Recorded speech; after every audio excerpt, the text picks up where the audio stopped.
Watch an American journalist spill the beans on why CBS, a giant left-wing outlet, actively worked to block her interview with Elon Musk and ultimately not allowing it to happen. This is going to be a good one, guys. The media is so fake and fraudulent, and thankfully, more and more people are waking up to it every day. It is actually incredible how much power they have in terms of how they shape people's minds, and it's a little bit scary. Even with people waking up, they still do a lot of that, and this is a prime example. So we're gonna get right to it, folks. It's gonna be a lot of fun, but first, do me a big favor here. Like our video and share it around so we can keep bringing you guys this great, hard-hitting content. And as always, everybody, I'm your host, Darian, and this is Resist the Mainstream.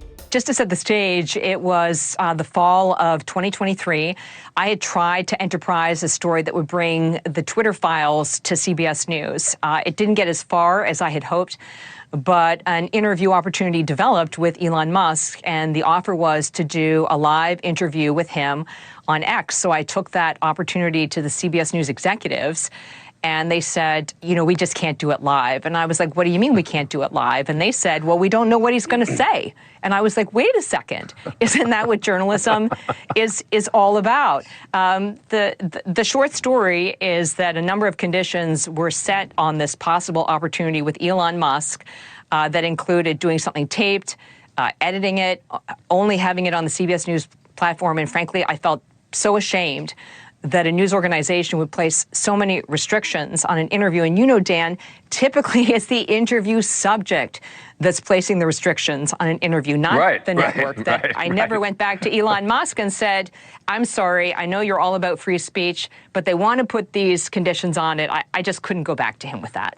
It just shows what professional propagandists they are. Notice that quote she said at the beginning. Well, we don't know what he's going to say, so we can't do that. The reality is they know that they will get exposed, especially because Elon Musk is a whole lot smarter than they are, and they were not willing to take that chance. Really pathetic, honestly, and quite a disgrace on the whole term of journalism, you know, whatever that means at this point. It's kind of insane. You know what they were probably afraid of? You guys remember about a year ago when Elon Musk was talking and they asked him, hey, so what do you think about all these advertisers who are boycotting you now because of, you know, anti-Semitism and all that stuff online? In other words, you know, free speech. He was allowing free speech on the platform.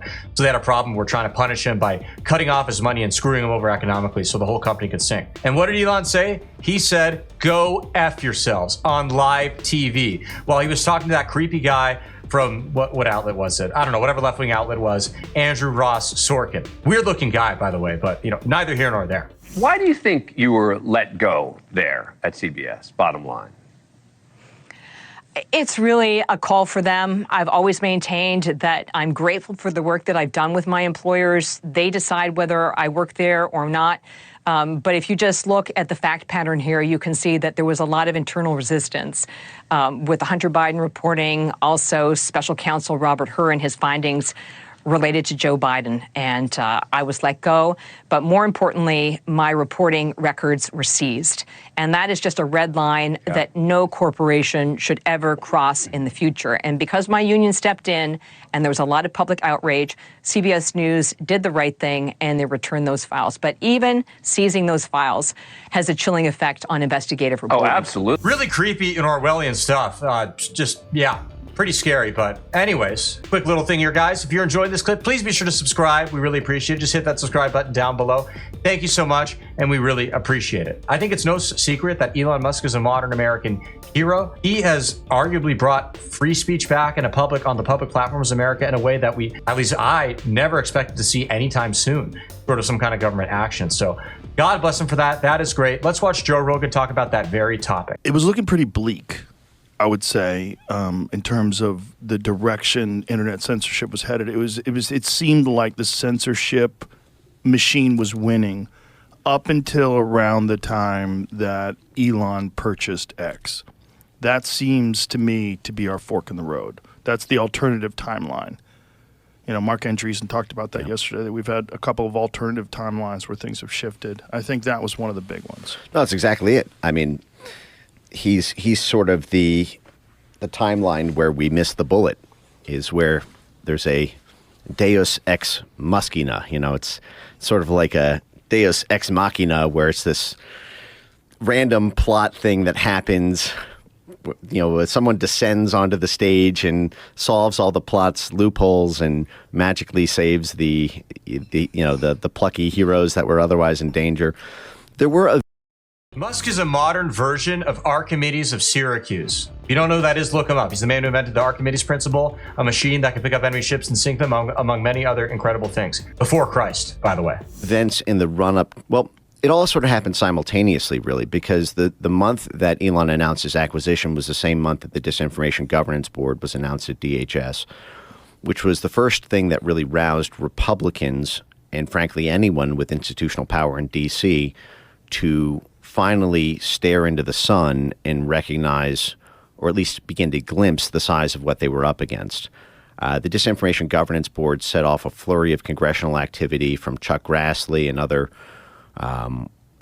luminaries in Congress. There were there's whistleblower documents came out, and for years, the entire Republican Party and most of the Democrat Party had denied the existence of government censorship, and it, frankly, the Ministry of Truth was not the Disinformation Governance Board. The Ministry of Truth had already existed 3 years earlier at DHS. They just called it a name that masked what it did. It was called the Cybersecurity and Infrastructure Security Agency, which is a name that puts you half to sleep by the time you're finished saying it. Ministry of Truth scared the shit out of people just because of the Orwellian context of the term.